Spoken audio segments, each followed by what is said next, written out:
चलिए आज का टॉपिक अब स्टार्ट करते हैं। टॉपिक है आपका बिहार एक संक्षिप्त अवलोकन, जिसके तहत बिहार की जो ढांचा है, भौगोलिक, सामाजिक, आर्थिक सारे जो स्ट्रक्चर हैं बिहार का, जो ज्योग्राफिकल है, जो हिस्टोरिकल है, कुछ पोर्शन को बिहार एक संक्षिप्त परिचय के तहत हम लोग देखेंगे और समझने का प्रयास करेंगे। यहाँ से निश्चित रूप से आपके एग्जाम में जान लीजिए बिहार स्पेशल के 20 क्वेश्चन पूरा ओवरऑल 120 में आपको दिखाई देगा। खास करके आपका जो फर्स्ट पोर्शन होगा, जीएस का जो फर्स्ट पोर्शन होता है, जो 40 नंबर के होते हैं, उसमें निश्चित रूप से आपके बहुत सारे क्वेश्चन बिहार स्पेसिफिक पूछे जाते हैं। खास करके बिहार के हिस्ट्री से, बिहार के भूगोल से, बिहार के जो है पॉलिटी से। ठीक है, तो इन तथ्यों को संक्षिप्त में आज देखेंगे, ऐसे फिर आगे चल करके यही चीज़ हम लोग अच्छे से डीपली भी करेंगे। ठीक है, तो अच्छे से इसको समझने का प्रयास करेंगे आप लोग। तो टॉपिक है बिहार एक संक्षिप्त अवलोकन, और आपका जो है नोट्स भी हमने आपको व्हाट्सएप ग्रुप में दे दिया था, कल भी दे दिया था। बाकी आज भी जो मैं इसको जब पढ़ाऊंगा तो एक बिहार स्पेशल का फोल्डर कंटेंट में बना दूंगा। ठीक है, तो उसमें मैं ये डाल दूंगा और बिहार स्पेसिफिक जितने भी टॉपिक होंगे उसी में डाल दिया करूंगा। ठीक है, तो जो भी क्लास लाइव सेशन ले रहे हैं, देख रहे हैं, वो तो देख ही रहे हैं। बाकी आपके कंटेंट में भी ऑलरेडी पहले भी बिहार स्पेसिफिक जो हमने पढ़ाया था वो भी आपको दिखेंगे। ठीक है, पहले से जो TRE 1 TRE 2 में जो हमने पढ़ाया हुआ है वो भी आपको दिखाई दे रहा होगा। विभिन्न कंपटीशन के लिए भी हमने पढ़ाया है, खास करके प्रशासनिक सेवा के लिए भी हमने पढ़ाया है, BPSC के जो सिलेबस हैं उसको, तो वहाँ से निश्चित रूप से आपको एग्जाम में फ़ायदा मिलेगा। ठीक है, अब है यहाँ पे तथ्य है बिहार एक संक्षिप्त अवलोकन। इसके तहत मैंने पहले ही आपको बता दिया कि बिहार के बारे में पढ़ेंगे, बिहार क्या है। ठीक है, तो बिहार शब्द जो नाम पड़ा है वो बिहार से पड़ा है, आप लोग को जैसा कि पता होगा, नहीं पता है तो जान लीजिए। जो बिहार जो नाम पड़ा है वो बिहार अपभ्रंशित है, लेकिन वास्तव में वो बना किससे है, तो बिहार से। तो विहार किसको कहा जाता था, तो विहार जो बौद्ध भिक्षु जो अन्य देशों से, चीन से, नेपाल से, तिब्बत से, भूटान से आकर के यहाँ पे बौद्ध दर्शन की जो है शिक्षा लेते थे।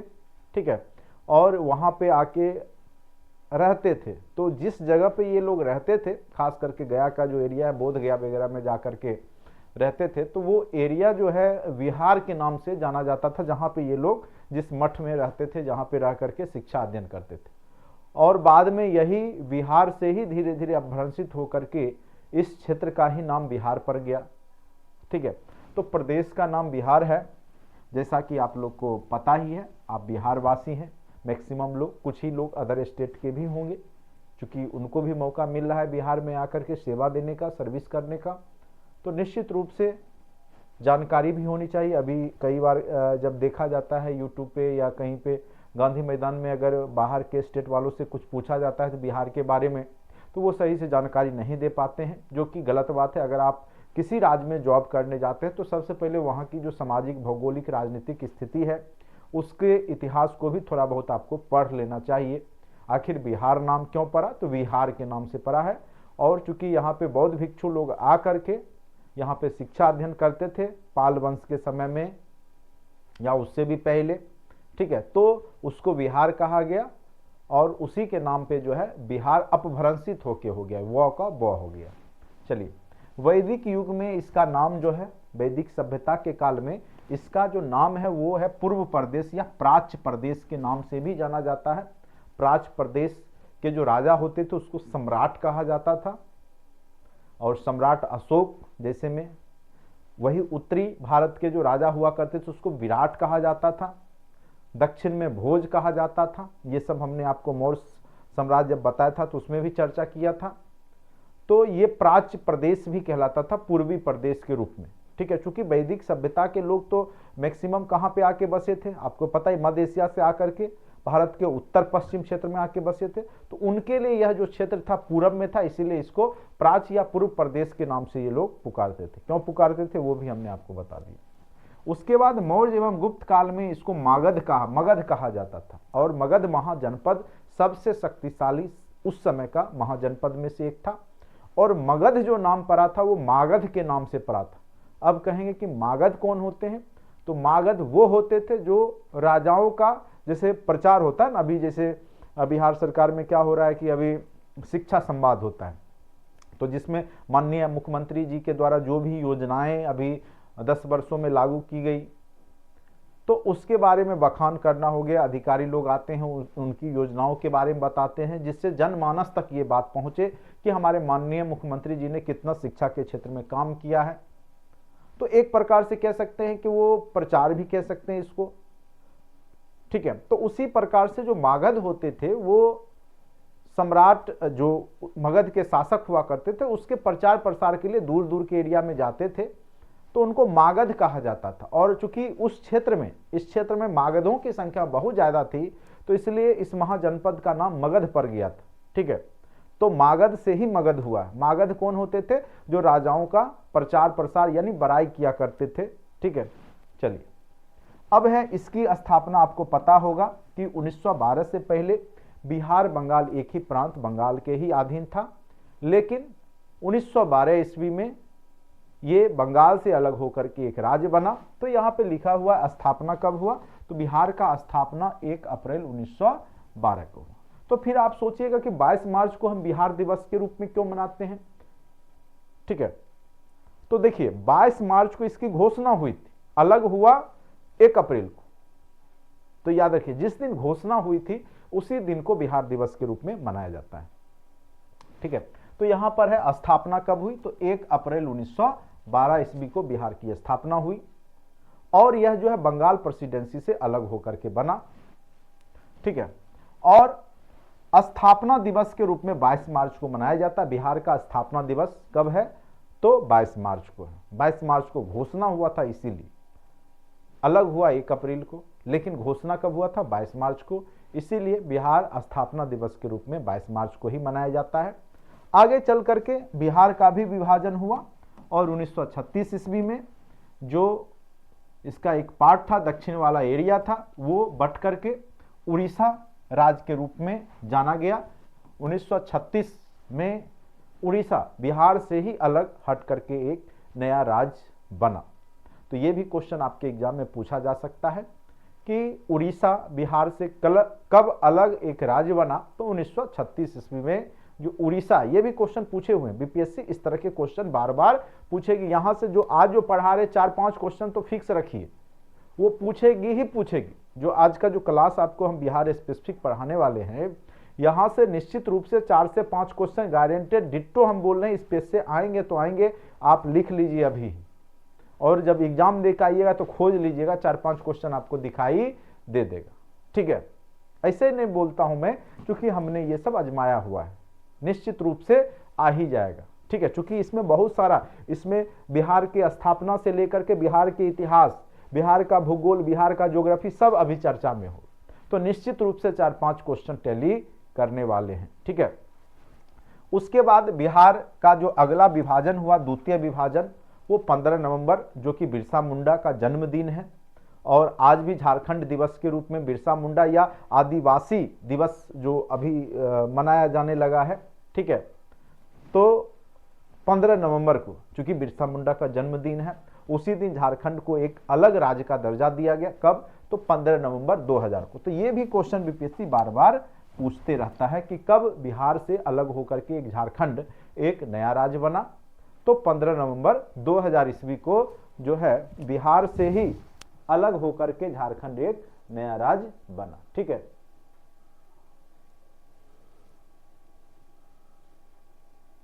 उन्नीस 1905 ईस्वी में कुछ भी घोषणा नहीं हुआ था। उस समय बंगाल विभाजन की बात हुई थी, पूर्वी बंगाल और पश्चिम बंगाल, ठीक है। पूर्वी वाला जो अभी बांग्लादेश में चला गया है, ठीक है, वो है। 1905 में बंगाल विभाजन हुआ, बंगाल का विभाजन हुआ था पूर्वी बंगाल और पश्चिम बंगाल, ठीक है, 1905, ये याद रखिए। अब देखिए यहां पर जो आप लोग चित्र मैं आपको दिखा दूं, पहले चित्र के माध्यम से समझाने का प्रयास करता हूं। चित्र देखिएगा तो बहुत सारा चीज क्लियर होगा आपको, ठीक है। आप लोग को पता नहीं स्पष्ट दिख रहा होगा या नहीं। तो कई बार यह क्वेश्चन पूछे गए कि सबसे ज्यादा जिला किस ओर से, ठीक है, सबसे ज्यादा जिला जो है यूपी के साइड से है या झारखंड के साइड से है, तो इसका आंसर हो गया था, आपको याद होगा, तो 1 से अधिक।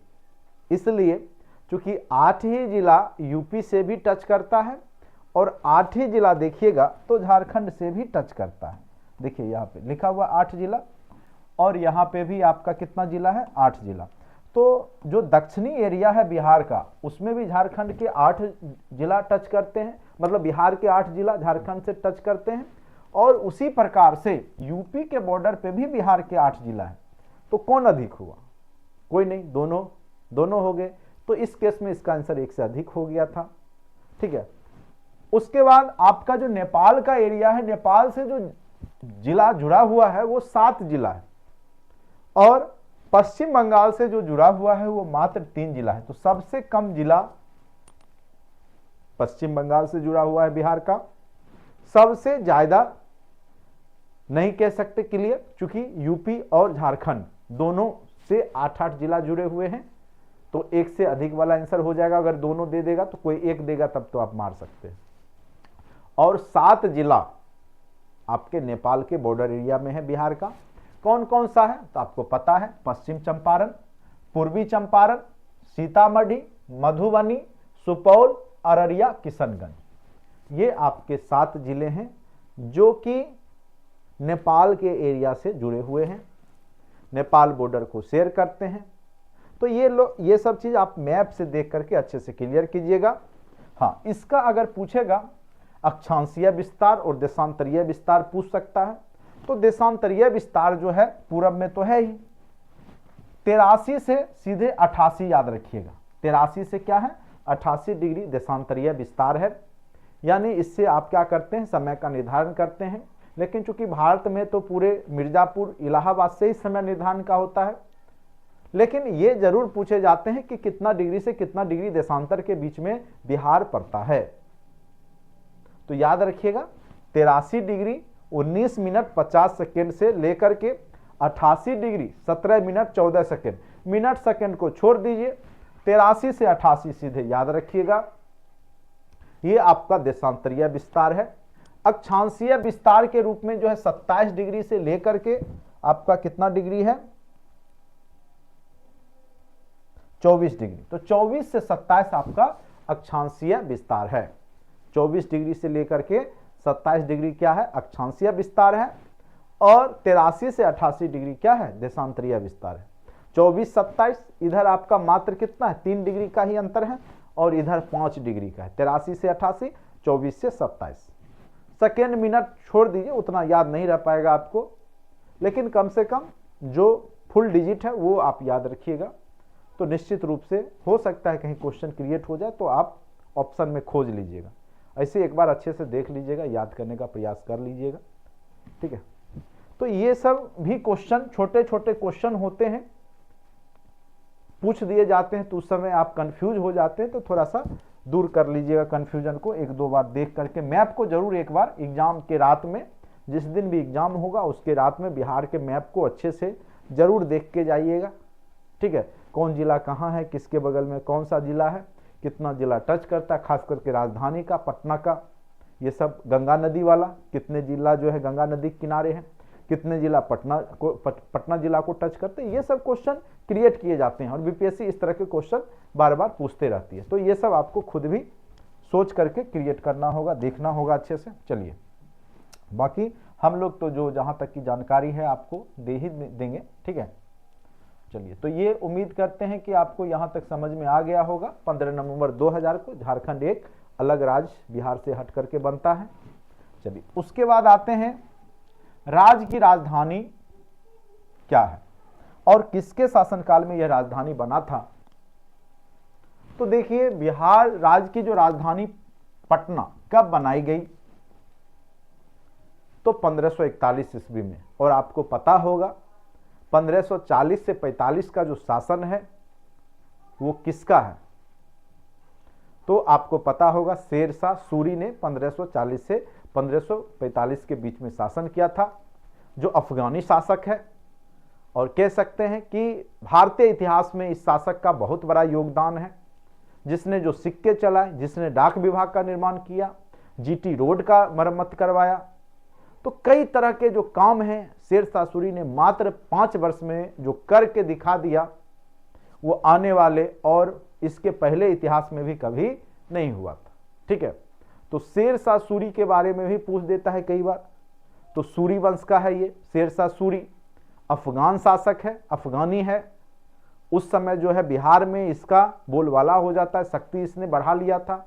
और यहां तक कि जो दिल्ली का गद्दी पे जो बैठते हैं मुगल शासक, ठीक है, उसको भी यह पदच्युत करके खुद गद्दी को आसीन होता है शेरशाह सूरी, हुमायूं को हरा करके। तो अपने आप में एक कह सकते हैं महान शासक के रूप में शेरशाह सूरी, जो कि बिहार में ही इसका जो है कर्मभूमि है। ठीक है, सासाराम में इसका मकबरा भी है। चलिए, तो देखिए पटना को जो राजधानी बनाया था, अगर पूछेगा पाटलिपुत्र नगर की स्थापना किसने की थी, ठीक है, तो इसकी स्थापना प्राचीन समय में उदयइन ने किया था। पाटलीग्राम, पाटलिपुत्र जो शहर का निर्माण है वो उदयइन ने किया था, अजातशत्रु का जो पुत्र था। लेकिन पटना को राजधानी किसने बनाया था, अगर ये क्वेश्चन पूछे तो याद रखिएगा पटना को राजधानी शेरशाह सूरी ने बनवाया था। कब बनवाया था, तो 1541 ईस्वी में। ठीक है, और किसके शासनकाल में बिहार मुगलों के अधीन हुआ, तो याद रखिएगा अकबर के शासनकालीन में। अकबर के शासनकाल में बिहार मुगलों के अधीन हुआ था सबसे पहले। तो ये सब क्वेश्चन बार बार आपको पूछते रहता है। ठीक है, पटना का जो प्राचीन नाम है वो पाटलिपुत्र है, और इसका स्थापना 461 ईस्वी पूर्व में उदयइन के समय में ही हुआ था। वो भी चर्चा यहां पर किया हुआ है। तो इतिहास बदलता नहीं है, इतिहास वही रहता है। एक बार पढ़िए, 2 बार पढ़िए, ये सब ऐसे हमने कंटेंट में दे रखा है। जो अभी मैं जो चीज पढ़ा रहा हूं पहले भी पढ़ाया हुआ। क्वेश्चन आए भी, बहुत सारे क्वेश्चन यहां से आए और फिर पढ़ा रहा हूं आप लोग। ठीक है, कोई कंटेंट में बदलाव नहीं। आप देखिएगा टीआरई 2 में जो पढ़ा है टीआरई 1 में वही आपको भी पढ़ा रहा हूं, फिर वही सब क्वेश्चन रिपीट होते रहते हैं। ठीक है, पथिक बदल जाएंगे, रास्ता वही है। जो जिस रास्ते से हम टीचर बने, आप बनिएगा, या जो बन चुके हैं वही रास्ता से आने वाले पीढ़ी भी बनेगी। तो इतिहास नहीं बदलता है। यही पढ़ पढ़ के कितने आईएएस आईपीएस बन गए, ये वही है। ठीक है, तो आपको भी बस वही चीज पढ़ना है, अच्छे से समझ के बस पढ़ लीजिए। तो 461 ईस्वी पूर्व में जो है, याद रखिएगा, उदयइन के समय में पाटलिपुत्र की स्थापना हुई थी। लेकिन पटना को राजधानी शेरशाह सूरी ने 1541 ईस्वी में बनाया था। ठीक है, देखिए वो भी चीज लिखा हुआ है। पाटलिपुत्र का जो संस्थापक है वो उदयइन था, जो कि हर्यक वंश का था। और हर्यक वंश का संस्थापक कौन था, याद कीजिए। इतिहास में, प्राचीन इतिहास में हमने बताया है, तो हर्यक वंश का संस्थापक बिंबिसार था, जिसने 500 शादियां की थी। और साम्राज्य का जो विस्तार है वो शादी करके ही किया करता था। ठीक है, तो हर्यक वंश के बारे में भी क्वेश्चन पूछे जाते हैं। राज की जो आकृति है वो आयताकार है। कैसा है, आयताकार है। यानी लंबाई जो है, चौड़ाई, ये आपकी अगर ये चौड़ाई मानते हैं तो ये चौड़ाई हो गया 345 किलोमीटर, 3, 4, 5 किलोमीटर तो ऐसे ही याद रहेगा। और ये जो लंबाई हो 483 किलोमीटर है। यानी एक प्रकार से आयताकार हो गया, और इसकी चौड़ाई 345 किलोमीटर और लंबाई 483, यानी पूरब से पश्चिम 483 किलोमीटर लंबा है, जबकि उत्तर से दक्षिण यह 345 किलोमीटर लंबा है। चौड़ाई 345 किलोमीटर, याद रहे, 3, 4, 5 ऐसे ही याद रहेगा। चौड़ाई कम है, लंबाई ज्यादा है। लंबाई 483 किलोमीटर है, जबकि चौड़ाई 345 किलोमीटर है। यानी पूरब से पश्चिम 483 किलोमीटर और उत्तर से दक्षिण इसकी लंबाई 345 किलोमीटर है। तो उम्मीद करते हैं कि ये सब अब आपको याद रहेगा। वही ग्राफ के माध्यम से यहाँ लिखा हुआ भी है, इसको आप लोग नोट्स पीडीएफ में मैं डाल दूंगा, कंटेंट में भी डाल दूंगा, अच्छे से देख लीजिएगा। उत्तर में इसके नेपाल है, पश्चिम में उत्तर प्रदेश है, पूरब में पश्चिम बंगाल है और दक्षिण में झारखंड है। ठीक है, ये इसकी चौहद्दी है बिहार का। तो चौहद्दी से भी क्वेश्चन पूछा जा सकता है। और छोटे छोटे क्वेश्चन आपको कंफ्यूजन भरा यहां से क्वेश्चन पूछे जाते हैं, निश्चित रूप से पूछे जाएंगे। 4 क्वेश्चन आज के क्लास से रहेंगे फाइनल एग्जाम। समुद्र तट से इसकी दूरी है 200 किलोमीटर। किधर से? तो उड़ीसा के तरफ से 200 किलोमीटर की दूरी पर आपका बिहार का जो है स्थल भाग है समुद्र तट से। और समुद्र तल से इसकी ऊंचाई 173 फीट है, लगभग 53 मीटर। ये बहुत ही महत्वपूर्ण लाइन है कि कितना मीटर इसकी जो ऊंचाई है वो समुद्र तल से है बिहार की ऊंचाई। तो याद रखिएगा, जो समुद्र तल की ऊंचाई है बिहार का वो 173 फीट ऊपर है समुद्र तल से। मीटर में अगर बात करें तो 53 मीटर ऊंचा है बिहार समुद्र तल से। ठीक है, ये क्वेश्चन पूछे जा सकते हैं। कुल क्षेत्रफल कितना है? तो 94,163 वर्ग किलोमीटर। 94,163 वर्ग किलोमीटर। 94,163 वर्ग किलोमीटर। याद रखिएगा, टोटल क्षेत्रफल बिहार का कितना है? तो 94,163 वर्ग किलोमीटर यह टोटल क्षेत्रफल है इसका। उत्तर से दक्षिण कितना था? 345। पूरब से पश्चिम कितना था? 483। तो ये सब तथ्य को बार बार आप लोग रिपीट कीजिएगा। ठीक है, और इसमें हमने बस जरूरी का ही चीज बताया, फालतू चीज इसमें ना ही हमने नोट्स में दिया है, ना ही आपका मैं टाइम वेस्ट करूंगा। जितना ही पढ़ाऊंगा सॉलिड जाएगा और वहीं से एग्जाम में क्वेश्चन पूछे जाते हैं। ये बार बार मैं आपको विश्वास दिलाता रहूंगा एग्जाम तक में। आप देखिएगा, फिर आप जब परीक्षा दीजिएगा तब आपको पता चलेगा, या दिए होंगे तो पता ही होगा। क्षेत्रफल जो है पूरे भारत के क्षेत्रफल का, जैसे ये मान के चलिए भारत का बना दिए नक्शा, तो पूरे भारत के जो क्षेत्रफल का ये 2.86% ही है। पूरे भारत के क्षेत्रफल का मात्र 2.86% ही क्षेत्रफल में बिहार है। 13वां राज्य है सबसे बड़ा में। ठीक है, अब आते हैं, अब देखिए इसका जो प्राकृतिक विभाजन है वो 3 भाग में इसको बांटा गया है। एक तो आपका हिमालय का जो तराई वाला एरिया है, जो नेपाल से सटा हुआ एरिया है, वहां पे आपका शिवालिक श्रेणी की तराई है। शिवालिक श्रेणी जो लघु हिमालय का ही पार्ट है बिहार के, कह सकते हैं कि उत्तरी एरिया में, उत्तरी भाग में, तो शिवालिक श्रेणी का तराई है। दूसरा उत्तर का गंगा का जो विशाल मैदान है, और तीसरा है आपका दक्षिण के गंगा का मैदान। ऐसे चौथा भी है, वो है आपका दक्षिण का पठारी भाग। लेकिन मेन रूप से यहां पे 3 भाग ही है, क्योंकि पठारी भाग बहुत कम ही एरिया है।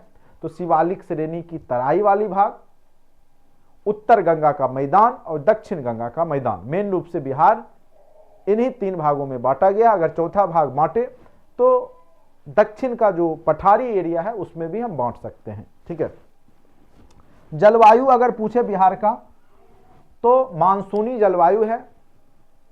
इसको उष्ण जलवायु भी कहते हैं, जो हिंद महासागर बंगाल की खाड़ी से उठ करके जिससे हमारे यहाँ वर्षा होती है, मानसूनी जलवायु है, उष्ण जलवायु है। ठीक है, तो ये क्वेश्चन कई बार पूछे गए हैं। अगर पूछे भारत में सबसे ज्यादा बारिश किस जलवायु से होता है, तो दक्षिण पश्चिम जलवायु से होता है। लेकिन बिहार की जो जलवायु है वो आपकी मानसून जलवायु है, जो कि हिंद महासागर बंगाल की खाड़ी से उठ करके आती है और हिमालय से टकरा करके बिहार में बारिश करवाती है। खास करके सबसे ज़्यादा बारिश किशनगंज के एरिया में है, क्योंकि पहाड़ी बेल्ट होता है। सर्वाधिक गर्म एवं ठंडा जिला आपका कौन सा है? वो गया है। सबसे ज़्यादा ठंडा कहाँ पड़ेगा? तो गया में। सबसे ज़्यादा गर्मी कहाँ पड़ेगा? तो गया में। तो याद रखिएगा, सबसे ज़्यादा ठंडा और गर्म जिला आपका कौन सा है? तो सबसे ज्यादा गर्म और ठंडा दोनों गया ही है। सबसे ज्यादा वर्षा कहां होता है? तो किशनगंज में होता है। कई बार गर्म के मामले में कई बार आपको गया ना दे के औरंगाबाद दे देगा। या सबसे कम वर्षा कहां पे होता है? तो उसमें औरंगाबाद मारिएगा। ठीक है, तो वो ऑप्शन देख लीजिए, सबसे कम बारिश कहां पे होती है? तो औरंगाबाद। सबसे गर्म जिला कौन सा है? तो गया। सबसे ठंडा जिला कौन सा है? तो गया। सबसे ज्यादा वर्षा कहां होता है? तो किशनगंज। उम्मीद करते हैं यहां तक के जो कॉन्सेप्ट है आपको क्लियर हुआ होगा। औसत वर्षा जो है वो 112 सेंटीमीटर है, यानी खूब ज्यादा वर्षा भी नहीं होती है लेकिन कम भी नहीं होता है। 112 सेंटीमीटर पर्याप्त होता है। तो वर्षा, औसत वर्षा यहाँ का 112 सेंटीमीटर है। सर्वाधिक वर्षा वाला जिला अभी तुरंत हमने चर्चा किया, किशनगंज में है। और न्यूनतम वर्षा वाला जिला आपका कौन सा है, तो औरंगाबाद। याद रखिएगा, सबसे कम वर्षा कहाँ होता है, तो औरंगाबाद में होता है। सबसे ज्यादा वर्षा कहाँ होता है, तो किशनगंज में होता है। ठीक है, तो एकदम याद रखना है आपको, भूलिएगा नहीं। किशनगंज भारत के एकदम उत्तर पूर्वी बॉर्डर पे है। कहाँ पे है, तो उत्तर पूर्वी बॉर्डर पे। वहां पे थोड़ा बहुत जगह पे चाय की खेती भी होता है। बिहार में भी चाय की खेती होती है, किशनगंज जिला में, याद रखिएगा। वनों का औसत प्रतिशतता बहुत ही कम है, जो कि होना चाहिए। देश स्तर की बात करें तो 24%, ऐसे होना चाहिए 33%। लेकिन बिहार में वन बहुत ही कम प्रतिशत में है, मात्र 7.2। लेकिन अभी वर्तमान डाटा के अनुसार लगभग 10.5% के आसपास अभी वन हैं बिहार में।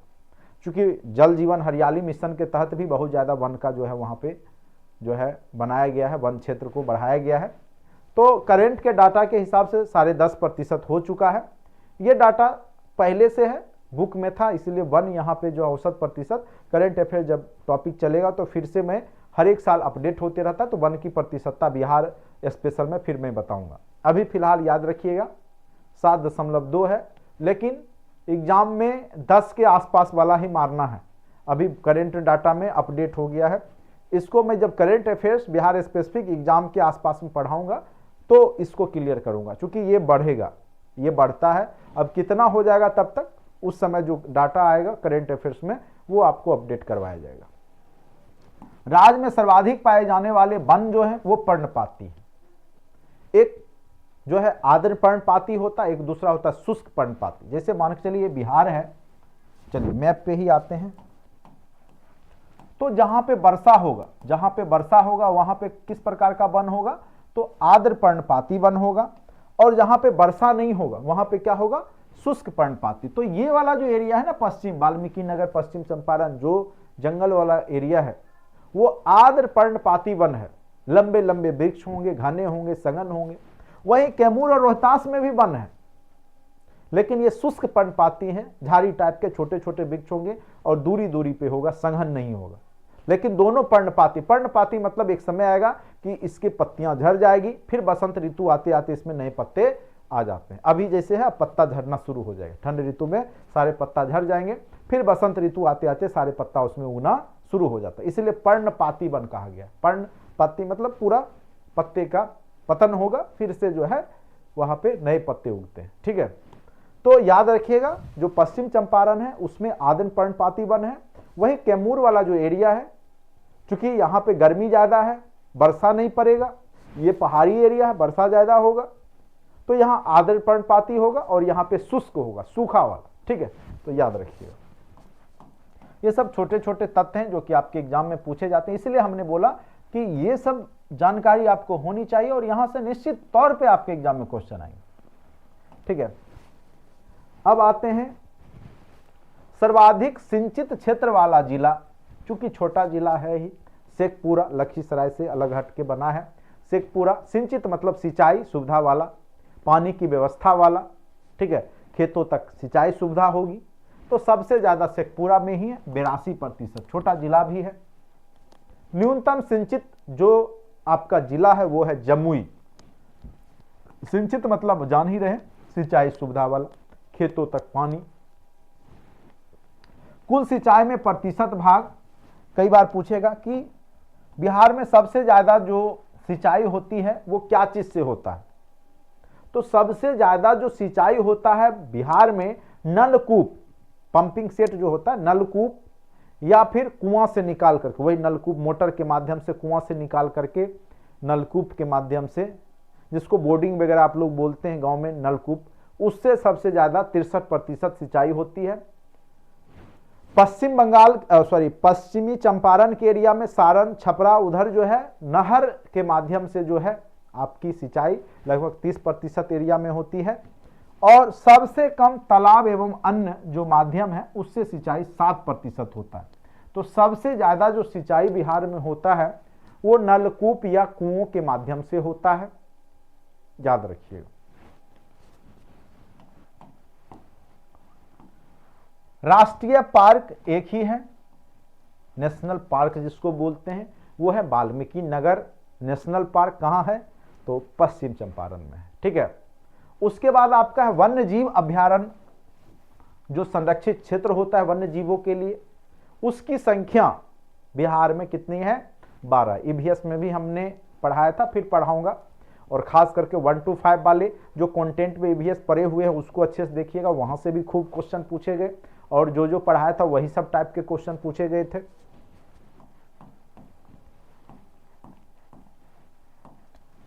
क्षेत्रफल की दृष्टि से देश में 12वां स्थान है अभी फिलहाल, इसलिए चूंकि जम्मू कश्मीर जो राज्य था वो अब केंद्र शासित प्रदेश में बदल चुका है, तो 12वां राज्य यहां के हिसाब से याद रखिएगा 12वां राज्य है। एक बार लेकिन नेट पे सर्च मार लीजिएगा, 12वां 13वां होते रहता है। ठीक है, तो फिलहाल 12वां यहां लिखा हुआ, 12वां मानिए। राजकीय चिन्ह बोधि वृक्ष है, बोधि वृक्ष, पीपल का जो वृक्ष है बोधि वृक्ष है। राजकीय भाषा यहां का हिंदी है। द्वितीय राजकीय भाषा यहां का उर्दू है। राजकीय पक्षी गौरैया है। राजकीय पुष्प फूल जो है वो गेंदा है। राजकीय वृक्ष पीपल है। ठीक है, और राजकीय पशु बैल है। ठीक है, राजकीय पशु कौन सा है? बैल है। जबकि राष्ट्रीय पशु कौन सा है? तो टाइगर, बाघ है। राष्ट्रीय वृक्ष क्या है? तो बरगद है। वहीं आपका राज का क्या है? पीपल है। तो ये सब क्वेश्चन, राजकीय पक्षी जैसे मोर है, तो राष्ट्रीय पक्षी क्या? मोर है। तो राष्ट्रीय राजकीय दोनों याद रखना पड़ेगा आपको, क्योंकि बिहार स्पेसिफिक है तो कई बार पूछ देगा आपको राजकीय वृक्ष या राजकीय पुष्प, मार के आ जाइएगा कमल सामने में दिखेगा। तो थोड़ा ध्यान दीजिएगा, राष्ट्रीय और राजकीय में राज का अपना है, राष्ट्र का अपना है। ठीक है, तो ये सब ध्यान देने वाली बात है। राजकीय आपका अपना मछली भी है, वो मांगुर है। 2008 में इसकी घोषणा हुई। सर्वाधिक वन वाला जिला जो है, 1% वाला नहीं, सीधे वन वाला जिला सर्वाधिक क्षेत्र में जो है वो रोहतास में है। और यहां पे किस प्रकार के वन होंगे? तो शुष्क पर्णपाती वन। न्यूनतम वन वाला जिला आपका पूर्णिया है, एकदम पूर्वी छोर पे चले जाइए। प्रमुख नदियां गंगा, कोसी, बागमती, सोन, पुनपुन, फल्गु, ये सब मैं बताऊंगा सारी नदियों के बारे में। गंडक, घाघरा, कर्मनासा, ये सब बिहार की प्रमुख नदियां हैं। कुछ उत्तरी बिहार की है, कुछ दक्षिण बिहार की भी है, जैसे कर्मनासा दक्षिण बिहार का है, पुनपुन दक्षिण बिहार का है, फल्गु दक्षिण बिहार का है। वहीं आपका कोसी, गंगा, बागमती ये सब उत्तरी बिहार का है, सोन दक्षिणी बिहार का है।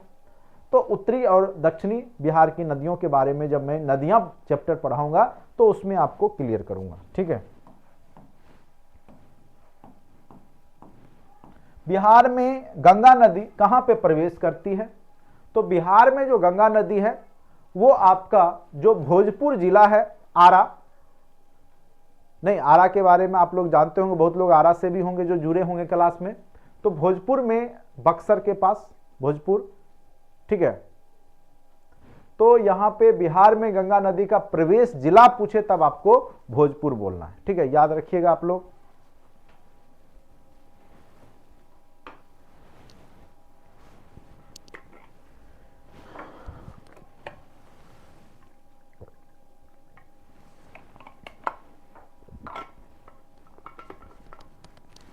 चलिए, अब जो है प्रमुख खाद्यान्न जो है भोजन, कई लोग प्रमुख खाद्यान्न पूछता है बिहार का तो गेहूं मार देते हैं, लेकिन बिहार का प्रमुख खाद्यान्न चावल है, याद रखिएगा। बिहार का भोजन में चावल प्रमुख है। ठीक है, प्रमुख खाद्यान्न फसलें जो है धान, गेहूं, मक्का, जौ इत्यादि है। धान, गेहूं, मक्का, जौ जो है यहाँ का प्रमुख फसल है। प्रमुख नकदी फसल के रूप में गन्ना है, तंबाकू है, आलू है, पटसन, ये सब यहाँ का प्रमुख जो है आपका नकदी फसल है। प्रमुख औद्योगिक क्षेत्र बेगूसराय है। ठीक है, उसके बाद है प्रमुख उद्योग, सूती वस्त्र उद्योग है, खास करके सिल्क उद्योग के लिए भागलपुर जाना जाता है। जूट, कटिहार, पूर्णिया की तरफ बहुत सारे जूट मिल है। लकड़ी आपका प्लाईवुड उद्योग हाजीपुर में है। चीनी उद्योग, ठीक है, पश्चिम चंपारण के एरिया में बहुत ज्यादा है। उर्वरक बरौनी, तेल शोधक कारखाना उर्वरक बरौनी बेगूसराय, ये सब जाना जाता है। तो ये सब भी कई बार क्वेश्चन पूछ दिए जाते हैं। प्रमुख जनजाति जो है यहाँ पे संथाल, उराव, मुंडा, राजवार, ये सब जो प्रमुख यहाँ की जनजाति हैं। राज्य का सर्वाधिक ऊंचा शिखर जो है याद रखिएगा वो सोमेश्वर का शिखर है जो कि 875 मीटर ऊंचा है। राज्य का सर्वाधिक ऊंचा शिखर सोमेश्वर की पहाड़ी है और इसकी ऊंचाई कितनी है तो 875 मीटर, याद रखना है कितनी ऊंचाई है तो 875 मीटर राज्य का सर्वाधिक ऊंचा शिखर है। ठीक है, सोमेश्वर की पहाड़ी शिवालिक पहाड़ी श्रेणी में आता है। चलिए, बिहार का कुल सड़क मार्ग में राष्ट्रीय मार्ग का प्रतिशतता कितना है, यानी बिहार के जो कुल सड़क मार्ग है उसमें राष्ट्रीय मार्ग जो है नेशनल हाईवे मात्र 2.66% ही नेशनल हाईवे है। बिहार का सबसे लंबा राष्ट्रीय राजमार्ग, ये क्वेश्चन पूछा हुआ है, NH 31। बिहार का सबसे लंबा राष्ट्रीय राजमार्ग है NH 31, याद रखिएगा। कौन सा राजमार्ग सबसे लंबा है तो NH 31। ठीक है, अब आते हैं राजनीति परिचय के रूप में। देखिए कई बार यहां से क्वेश्चन पूछे जा चुके हैं और निश्चित रूप से नहीं कुछ तो पटना में जब आप नियुक्ति पत्र लेने जाइएगा तो कुछ मीडिया वाले आके कुछ क्वेश्चन पूछ ही देंगे। कितना विधान परिषद है, लोकसभा सीट कितना है, नहीं विधानसभा में सीट कितना है, बन जाइएगा टीचर और आपको बेसिक नॉलेज ही नहीं रहेगा। तो अपना भी कराइएगा और अपने गुरुजन का भी करवाइएगा और पूरे बिहार का भी नाम रोशन कर दीजिएगा। टीचर तो 40 नंबर वाले भी बन गए, लेकिन उनको अगर ये बेसिक जानकारी नहीं होता है तो उससे जलील सभी मास्टर को होना पड़ेगा। जितने भी टीचर बिहार के बने हैं सबको जलील होना पड़ेगा। कहेगा देखो भाई देखिए बीपीएससी से पास हुआ, इसको तो विधान परिषद की संख्या भी नहीं पता है, इसको तो लोकसभा सीट कितना वो भी नहीं पता है, इसको तो बीपीएससी का फुल फॉर्म नहीं पता है। आए दिन देखते होंगे ये सब वायरल होते रहता है। तो कम से कम वहां पे जलील होने से आप लोग बचेंगे, इसलिए जानकारी पूरा रखिए। क्या है, एक दिन पढ़ लेंगे, 1 घंटा का तो काम है, नहीं 1 घंटा में तो आप पूरा बिहार का तो पूरा ओर छोर कर दीजिएगा। देखिए ना, 1 घंटा में पूरा बिहार की जानकारी आपको हो जाएगी। बिहार का नाम क्यों पड़ा बिहार, बिहार का जो है कैपिटल कब पटना बना, सब कुछ की जानकारी आपको होगा। बिहार का भौगोलिक लंबाई चौड़ाई चौहद्दी सब कुछ हमने आपको बता दिया। 1 घंटा भी तो नहीं हुआ है अभी, मुश्किल से मुझे लगता है कि अभी 35 मिनट हुए होंगे, 35 से 40 मिनट। उसमें लगभग आपका हिस्ट्री और ज्योग्राफी कंप्लीट हो चुका है, ये पॉलिटी चल रहा है। तो एक दिन तो आप समय निकाल के पढ़ ही सकते हैं। पूछे क्वेश्चन ना पूछे, पूछता तो है ही, क्वेश्चन यहां से भी पूछता है, लेकिन जानकारी होनी चाहिए। भले आप 40 नंबर पे ही क्वालिफाई हो जाइए, वो अलग बात। ठीक है, उच्च न्यायालय जो पटना में बना वो 1916 में बना। ये कई बार क्वेश्चन पूछे गए हैं कि पटना उच्च न्यायालय का स्थापना कब हुआ था।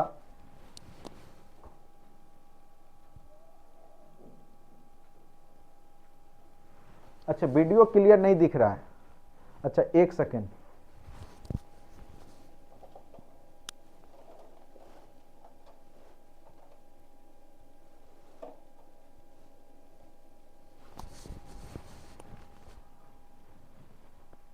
अच्छा, अभी जो है ना इसलिए क्लियर नहीं दिख रहा होगा कि लेंस पे जो है ना अभी ठंड का मौसम है ना, तो ये हो जा रहा है। 1 सेकेंड रुकिए, मैं साफ कर देता हूं लेंस को। अब मुझे समझ लगा, मैं देख रहा हूं कि लेंस जो कैमरा का है, 1 सेकेंड रुकिए।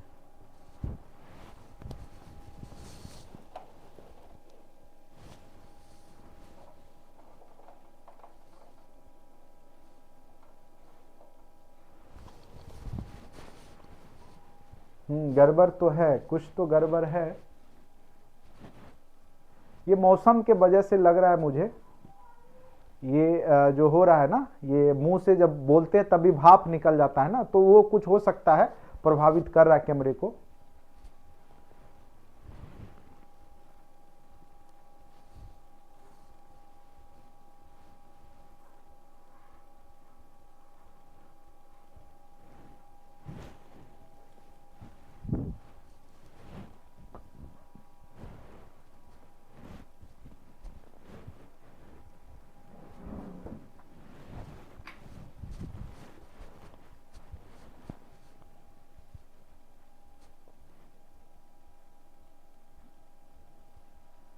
कुछ प्रॉब्लम हुआ है।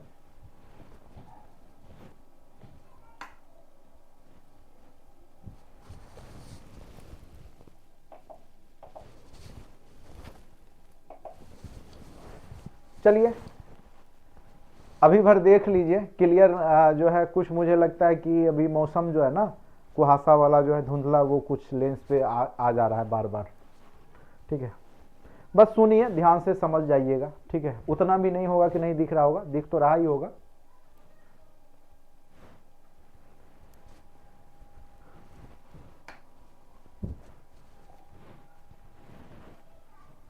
चलिए अब यहां पर जो है उच्च न्यायालय जो है वो कहां पे है, तो पटना में है। 1916 में इसकी स्थापना हुई। जिलों की संख्या कितनी है, तो बिहार में जो जिले हैं ये कई बार क्वेश्चन पूछे जा रहे हैं। ठीक है, तो 38 जिले हैं। कई लोग 39 बोल देते हैं। 39वां प्रस्तावित है, बाढ़ से अलग हट करके। बाढ़ एक जिला बनेगा पटना से अलग हट के, लेकिन अभी तक अलग हुआ नहीं है। अभी 38 जिला ही बोलेंगे। विधान परिषद जो उच्च सदन है राज्य का, उसमें 75 सीट है और विधानसभा में 243 सीट है। जनसंख्या लगभग 10.5 करोड़ है, जिसमें 5.5 करोड़ पुरुष, 5 करोड़ महिला। याद रखिएगा, सिंपल राउंड फिगर में 2011 की जनगणना के अनुसार। ऐसे पूरा याद कीजिएगा तो 10 करोड़ लगभग 40,99,452, 10 करोड़ 41 लाख। सीधे हम बोले 10.5 करोड़। याद रखिएगा 10.5 करोड़ आबादी है, जिसमें 5.5 करोड़ पुरुष, 5 करोड़ महिलाएं। राउंड फिगर ऐसे ही याद रखिएगा।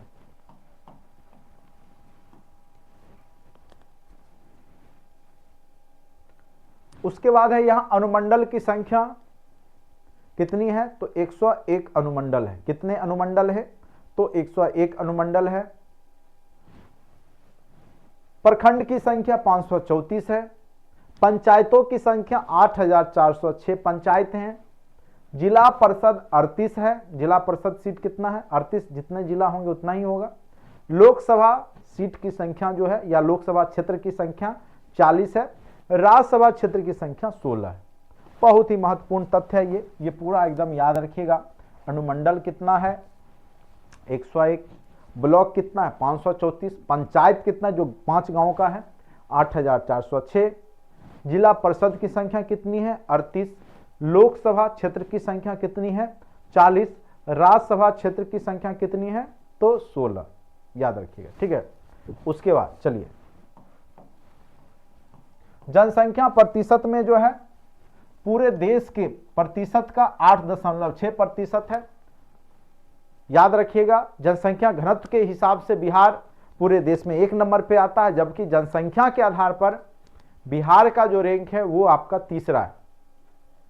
जनसंख्या के आधार पर बिहार का रैंक क्या है, तीसरा है। लेकिन जनसंख्या घनत्व के आधार पर बिहार का रैंक प्रथम है।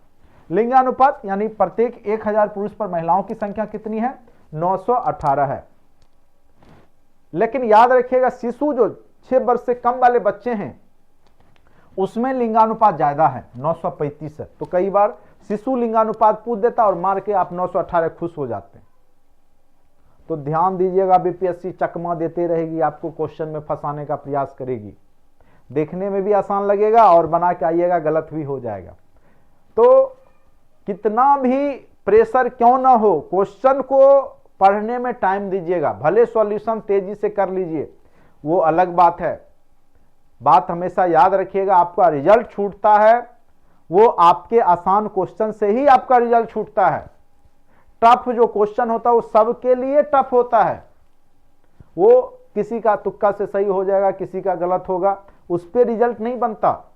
जो आपके आसान क्वेश्चन है, जिन लोग का 2-4 नंबर से छूटा होगा उनको ये बात का अनुभव होगा कि आता क्वेश्चन 10 ठो आप गलती किए हैं, जो आपको पता था फिर भी गलती कर दिए। और ऐसा हुआ क्यों, तो ये होता है प्रैक्टिस के अभाव में। क्वेश्चन को आप जो है एक बार पढ़े लेकिन बार बार रिपीट नहीं किए, जिस कारण से वो कंफ्यूजन क्रिएट कर गया।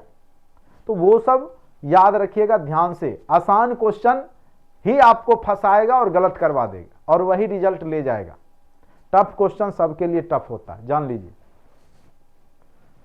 देश में स्थान तीसरा, ये सब तो बता ही दिए। शिशु लिंगानुपात, अब देखिए यही क्वेश्चन में लोग फंस जाएंगे। लिंगानुपात पूछेगा, कई लोग 935, कई लोग 918, अब पता नहीं है कि शिशु लिंगानुपात अलग है और लिंगानुपात अलग है। लिंगानुपात है जो कितने 1000 पुरुष पे महिलाओं की संख्या, ये बच्चों की संख्या है, बच्चों की संख्या में बढ़ोतरी हुई है, यानी जो बच्चे हैं 6 वर्ष तक की आयु के उनकी संख्या बढ़ी है, मतलब मेल जो बच्चा है उसकी संख्या फीमेल से फीमेल की संख्या बढ़ी है मेल के रिस्पेक्ट में, ठीक है। दशकीय वृद्धि दर जो है वो 25.4% है, यानी 2001 से 11 के बीच में जो जनसंख्या वृद्धि हुई वो 25.4% जनसंख्या का वृद्धि हुआ है, ठीक है। तो ये याद रखिएगा। जनसंख्या घनत्व जो है वो 1106 व्यक्ति प्रति वर्ग किलोमीटर है, जो कि देश में सबसे नंबर 1 स्थान बिहार का है जनसंख्या घनत्व। यहां लिखा हुआ है देश में प्रथम स्थान जनसंख्या घनत्व में, ठीक है, याद रखिएगा। महानगरों की संख्या एक ही है, वो भी पटना महानगर है। लोकसभा में SC आरक्षित सीट 6 है। साक्षरता दर बिहार का कितना है 61.8, ठीक है। एवरेज औसत पुरुष का 71 है, महिला का 51 है, औसत जोड़िएगा तो निकल जाएगा 61। तो ऐसे याद रखिए, पुरुष का 71, महिला 51, बीच वाला 61।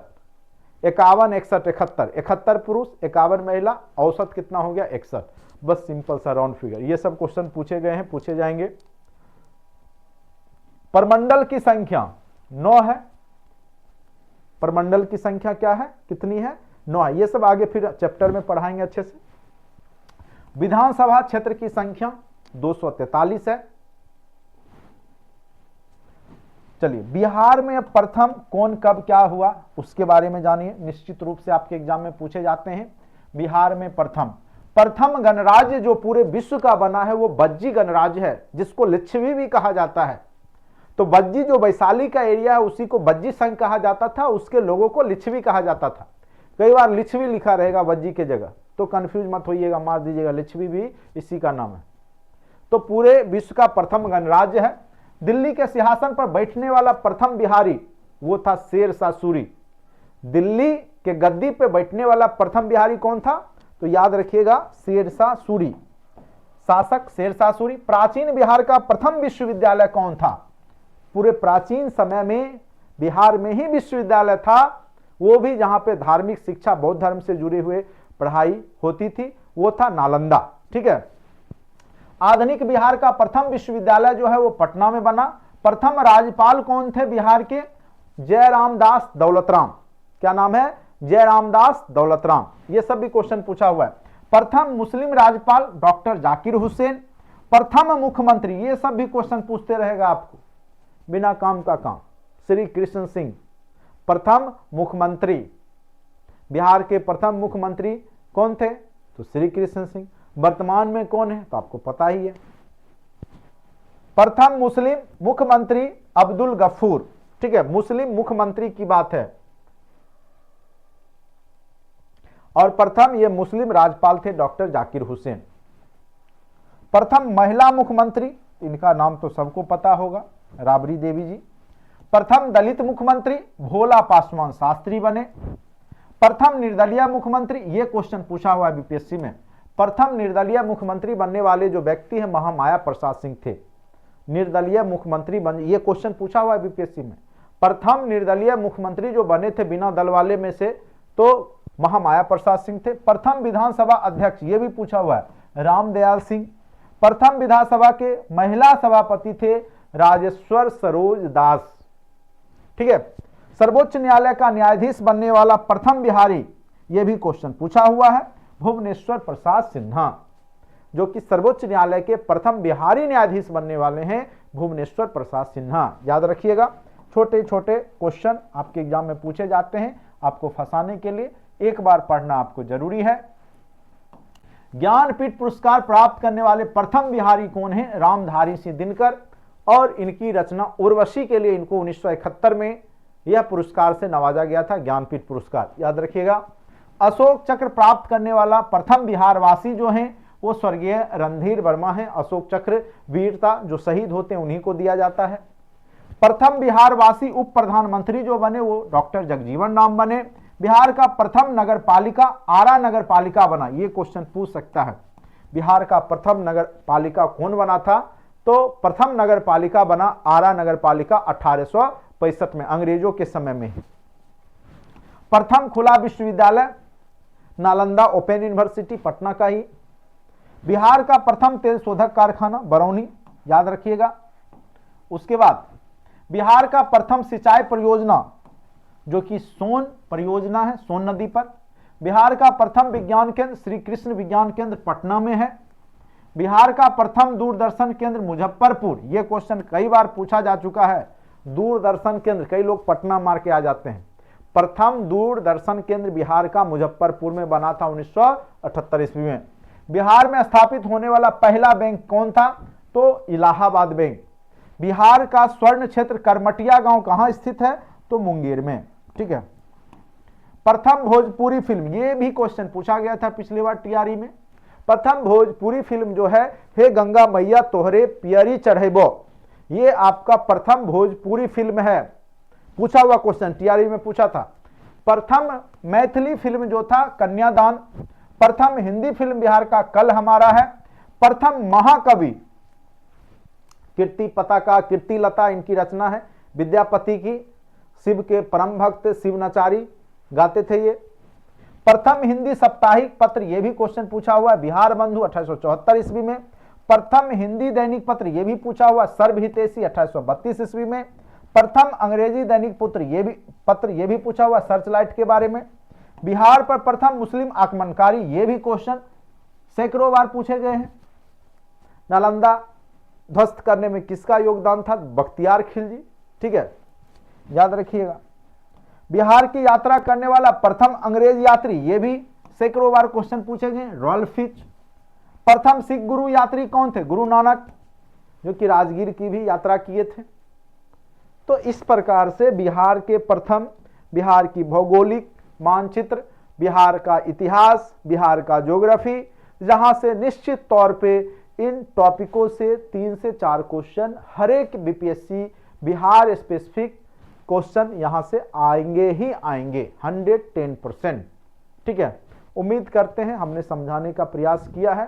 थोड़ा पिक्चर क्वालिटी धुंधला जरूर हुआ होगा, क्योंकि ठंड का मौसम है तो कुहासा के कारण ऐसा, रूम में भी कुहासा हो ही जाता है, ठीक है, इस कारण से होता होगा, ठीक है। चलिए, उम्मीद करते हैं आपको अच्छे से समझ में आया होगा।